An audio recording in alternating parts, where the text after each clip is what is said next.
नमस्कार, मैं हूं विवेक और आज के इस वीडियो के अंदर हम लोग हिंदी व्याकरण का बेसिक देखने जा रहे हैं, जिसमें हम जानेंगे कि भाषा क्या होती है, लिपि क्या होती है, एवं विभिन्न लिपियों को जानेंगे, भाषा बोली और उपभाषा में अंतर पर बात करेंगे।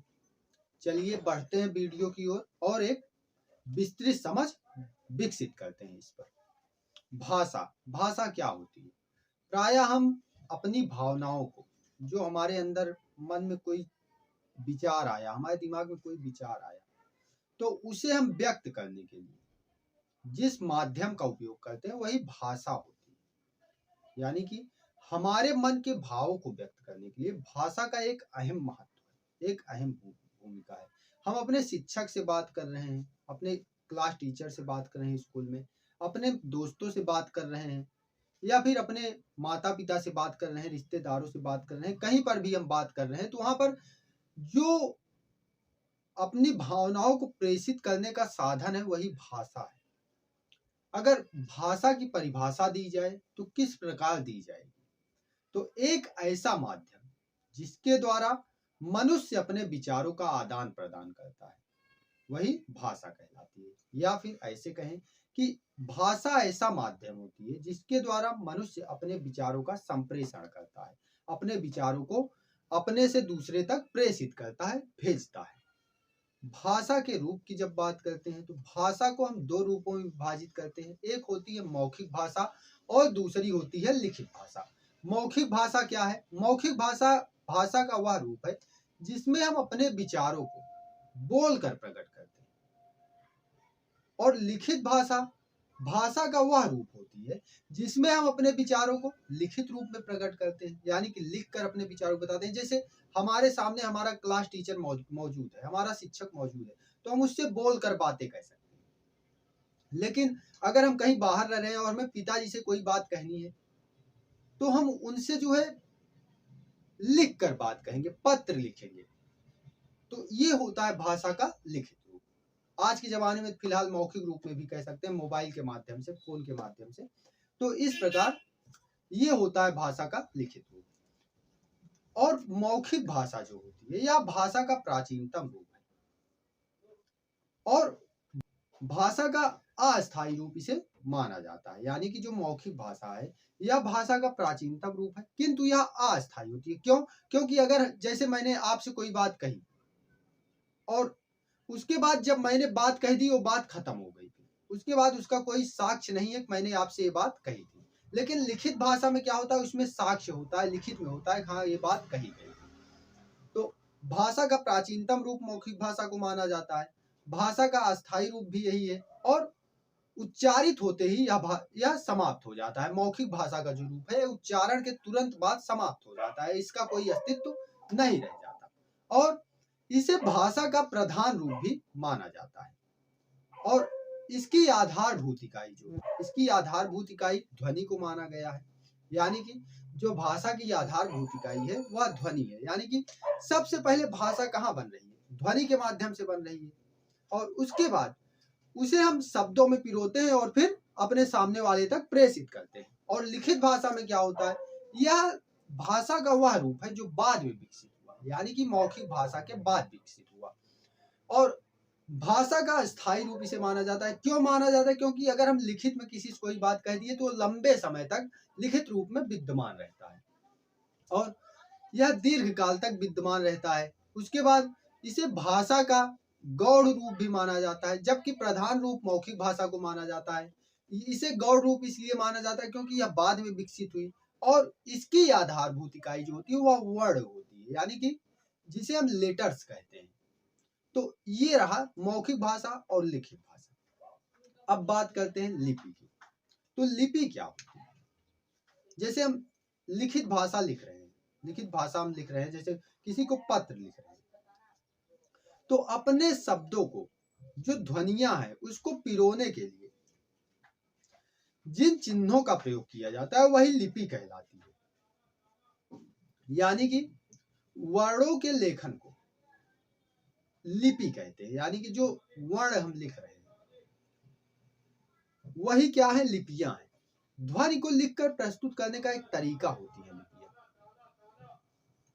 भाषा की ध्वनियों को लिखित रूप में प्रस्तुत करने के लिए निर्धारित चिन्हों या वर्णों को ही लिपि कहते हैं। यानी कि हमारे अंदर कोई विचार आया, अब उसे हम कह रहे हैं, जो ध्वनि निकल रही है हमारे मुंह से, उसे जब हम शब्दों में पिरोएंगे, किसी चिन्ह के माध्यम से, कुछ चिन्ह निर्धारित किए गए हैं, उसके माध्यम से हम उस बात को लिखेंगे, तो वही क्या है, वही लिपि है। जैसे देवनागरी लिपि की बात करें तो देवनागरी लिपि है, इसे इसमें हिंदी भाषा का विकास हुआ, यानी कि इसके अंदर हम हिंदी भाषा जो है लिखते हैं देवनागरी लिपि के अंतर्गत।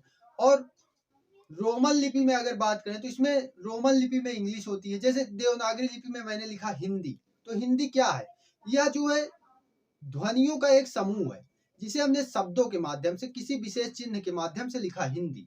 और दूसरा शब्द जैसे भाषा, भाषा क्या है, ध्वनियों का समूह है जिसे हमने लिखा कुछ चिन्हों के माध्यम से, भाषा, विकास, ये सब क्या है, ये सब देवनागरी लिपि के अक्षर है। उसी प्रकार रोमन लिपि में हम लिखते हैं तो इंग्लिश, लैंग्वेज, डेवलपमेंट, तो ये सब क्या है, ये सब रोमन लिपि के अक्षर है, यानी कि वर्ड्स हैं। लिपियां और भाषाएं अब देखते हैं, यानी कि किस लिपि में कौन सी भाषा लिखी जाती है। कुछ प्रमुख लिपियां और उनकी भाषाएं हम देख लेते हैं। जैसे देवनागरी लिपि की बात करें तो देवनागरी लिपि में कौन कौन सी भाषाएं लिखी जाती हैं या कही जाती हैं। तो उसमें सबसे पहली भाषा जो है हमारी राष्ट्रभाषा हिंदी है और संस्कृत है। उसके बाद मराठी, नेपाली, बोडो, संथाली, मैथिली, भोजपुरी, मगही, गढ़वाली, कश्मीरी, सिंधी, पाली, ये सारी भाषाएं जो है देवनागरी के अंदर लिखी जाती हैं। ऐसी कुछ और भाषाएं भी इसमें हम शामिल कर सकते हैं।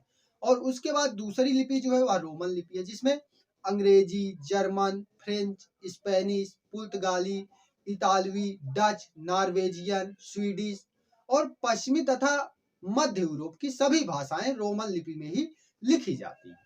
उसके बाद गुरमुखी लिपि आती है जिसमें हमारी पंजाबी भाषा लिखी जाती है। गुजराती लिपि में गुजराती भाषा लिखी जाती है। फारसी लिपि में अरबी, फारसी और उर्दू भाषाएं लिखी जाती हैं। रूसी लिपि में रूसी भाषा और बुल्गारियन भाषाएं लिखी जाती हैं। तो ये रही लिपियां और उनकी भाषाएं। आगे बढ़ते हैं तो हम बात करते हैं भाषा। भाषा क्या है,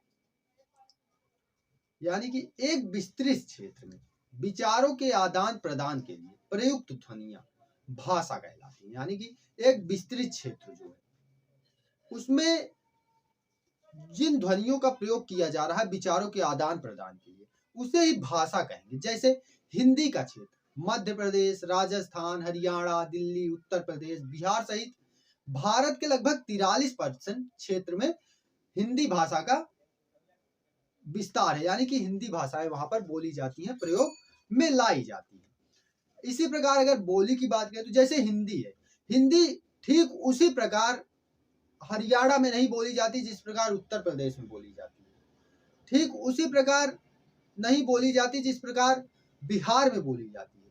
यानी कि जिस प्रकार की बोली हिंदी की राजस्थान में है वैसी बिहार में नहीं है, जिस प्रकार हरियाणा में है वैसी उत्तर प्रदेश में नहीं। मतलब भाषा तो एक है हिंदी, लेकिन इनकी बोलियां अलग हैं। तो ये होती हैं, ये होता है भाषा और बोली का बेसिक अंतर। बोली में अगर हम इसके कुछ फीचर्स देखें, मूलभूत विशेषताएं देखें, तो इसमें भाषा का एक अल्प विकसित रूप होता है बोली। भाषा का वह रूप जो किसी छोटे से क्षेत्र में स्थानीय लोगों द्वारा प्रयोग में लाया जाता है उसे बोली कहते हैं।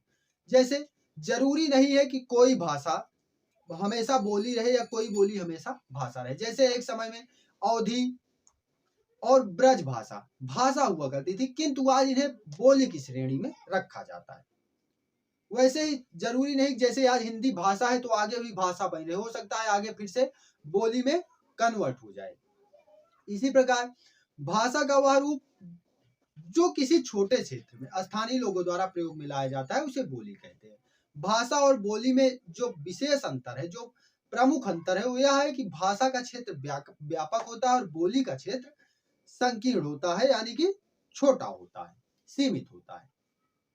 इसके बाद जो अगला टर्म आता है भाषा, बोली, और जो अगला टर्म आता है वो है उपभाषा। उपभाषा क्या होती है, अधिक समानता रखने वाली बोलियों को एक उपभाषा क्षेत्र में रखा जाता है। जैसे भोजपुरी, मगही, और मैथिली, इसमें परस्पर समानता देखने को मिलती है। इसे हमें एक उपभाषा क्षेत्र में रख देते हैं और जिसे हम बिहारी हिंदी कहते हैं। और उसके बाद हिंदी की उपभाषाओं की बात करें तो हिंदी की 5 उपभाषाएं हैं, जिसमें पश्चिमी हिंदी, पूर्वी हिंदी, बिहारी हिंदी, राजस्थानी हिंदी और पहाड़ी हिंदी, ये 5 उपभाषा समूह हिंदी के निर्धारित किए गए हैं। जिसमें पश्चिमी हिंदी की बात करें तो इसमें खड़ी बोली, जिसे बांगरू भी कहते हैं, नहीं बांगरू नहीं कहते इसे, खड़ी बोली अलग है, और हरियाणवी जो है इसे बांगरू कहते हैं। और उसके बाद ब्रज भाषा, कन्नौजी, बुंदेली, ये सारी भाषाएं पश्चिमी हिंदी में आती हैं। पश्चिमी हिंदी में कौन कौन सी भाषाएं आ रही? खड़ी बोली, हरियाणवी, ब्रज, कन्नौजी और बुंदेली, ये भाषाएं जो है पश्चिमी हिंदी में आ रही हैं। पूर्वी हिंदी की बात करें तो इसमें अवधी भाषा, बघेली और छत्तीसगढ़ी, ये भाषाएं पूर्वी हिंदी उपभाषा क्षेत्र में आती हैं। मतलब पूर्वी उपभाषा क्षेत्र की भाषाएं हैं अवधी, बघेली और छत्तीसगढ़ी। आगे बढ़ते हैं तो बिहारी उपभाषा की बात करें तो इसमें भोजपुरी, मैथिली और मगही भाषाएं शामिल है। राजस्थानी की बात करें तो इसमें मेवाती, मालवी, जयपुरी या फिर इसे हाड़ौती भी कहते हैं, मारवाड़ी या फिर मेवाड़ी, ये भाषाएं शामिल हैं राजस्थानी उपभाषा में। और पहाड़ी उपभाषा की बात करें तो इसमें कुल्लुई, चंबाई, कुमाऊनी, गढ़वाली, नेपाली, मंडियाली आदि भाषाएं पहाड़ी भाषा क्षेत्र के अंदर शामिल है। तो इस प्रकार ये रहा हिंदी का उपभाषा क्षेत्र। हमने बात की यहाँ पर भाषा के रूप पर, हमने भाषा की परिभाषा जानी, भाषा के रूप पर चर्चा की, लिपि पर चर्चा की और जो प्रमुख लिपियां हैं उन पर बात की। और उसके बाद हमने भाषा, बोली और उपभाषा में अंतर जाना और जो प्रमुख उपभाषाएं हैं उसे देखा। यहाँ पर ऐसे ही किसी नए वीडियो के साथ मिलेंगे जिसमें हम हिंदी व्याकरण के कुछ और बेसिक टर्म करेंगे। बने रहिए वीडियो के साथ और देखते रहिए, पढ़ते रहिए। मिलते हैं किसी ऐसे वीडियो के साथ। धन्यवाद।